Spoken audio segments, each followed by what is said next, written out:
Hey everyone, and welcome to The Explainer.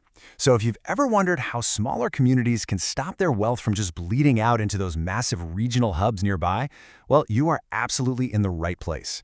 Today, we're unpacking a really fascinating academic blueprint by researchers Federico Del Giorgio Solfa and Luciana Mercedes Girotto. Basically, they've designed this highly targeted model to help mid-sized municipalities stop economic leakage and build incredibly robust, self-sufficient local economies. Here's our roadmap for today. First, we'll look at the flight of consumption. Then we'll dive into municipal development forums, diagnose your local economy, map out strategies for local growth, and finally, wrap up with implementing the model. Let's jump right in. Okay, to kick things off, we really have to ask ourselves a crucial question. Why do residents consistently just drive to the next town over to buy their everyday goods, completely draining their own local resources in the process? This right here is the fundamental challenge of what the researchers call deterritorialization. It's when local towns act merely as residential areas, basically just places to sleep, while all the dynamic, wealth-building economic activity happens somewhere else. But before we solve this, we need to know exactly who this model is built for. Now, the model we're looking at specifically targets municipalities starting right around 5,000 inhabitants.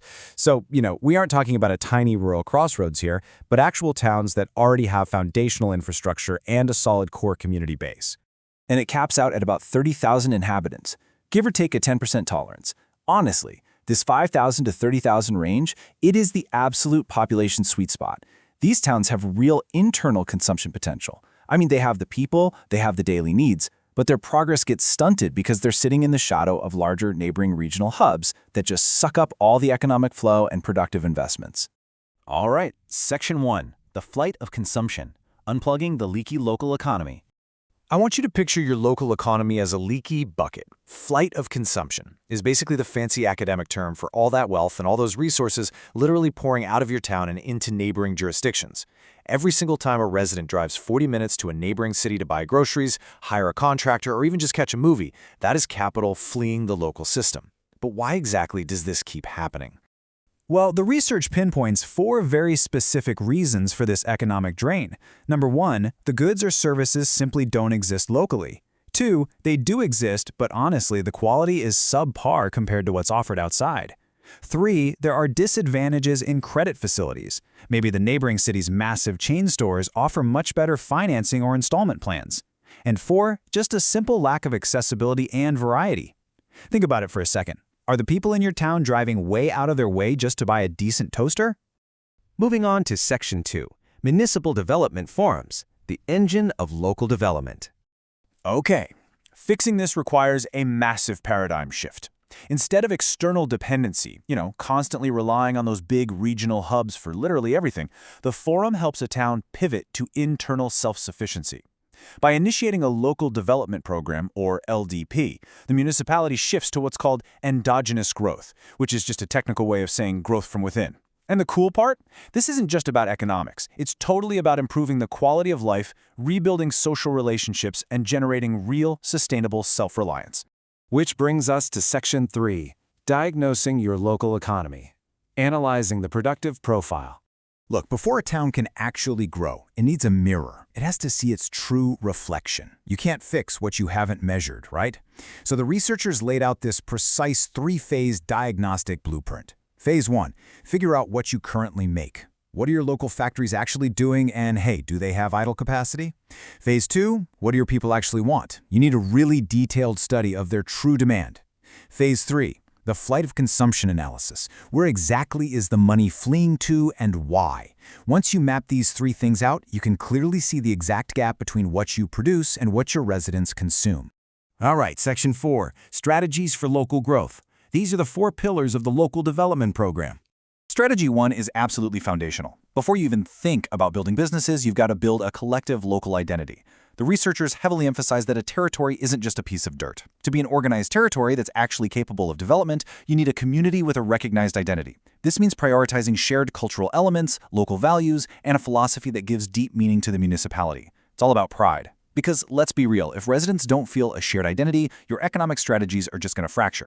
Strategy 2 is all about looking at your current factories, workshops, and services and really optimizing them. Say a local production unit manufactures certain goods, and they have the tech and the human resources just sitting idle. Can it be readapted? The goal here is to take full advantage of your existing operating capacity to manufacture the exact goods that residents are currently driving out of town to buy. It's about maximizing what you already have before looking anywhere else. Now, strategy 3 is where things get really exciting, filling the remaining gaps by promoting brand new enterprises. Once you've optimized your existing businesses, you're definitely still going to have unmet local demands. That's when the municipality needs to step up and promote new businesses with subsidies, loans, or training programs. And here is the absolutely key criterion from the research.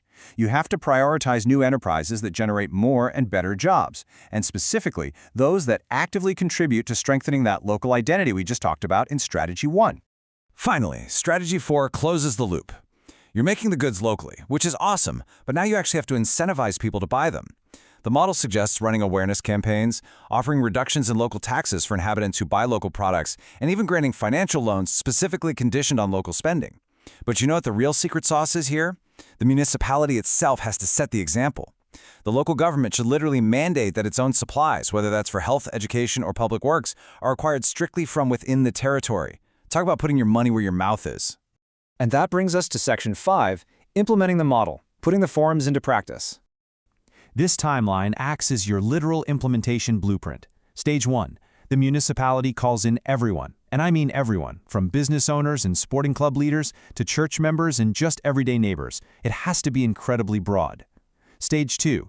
From that massive group, you form a smaller directive board chaired by the mayor to head the process. Stage 3. And this is where the real magic happens. You launch discussion workshops coordinated by specialized technical teams. These are the folks who will actually get their hands dirty, analyzing the productive profile and drafting the real-world local development program proposals. I want to leave you with this incredibly powerful thought cited in the research by Jose Luis Carraggio. Plugging the leaky bucket of a local economy isn't just about tracking money and adjusting tax rates. It is, fundamentally, a collective construction. It requires the entire community to come together, define their shared identity, and consciously choose to build an organized, self-sufficient territory. So I have to ask you, look at your own town right now. Are you all just residing in a shared geographical space, or are you actively constructing an organized, self-sufficient community together? Something to think about next time you buy local. Thanks for joining us on The Explainer.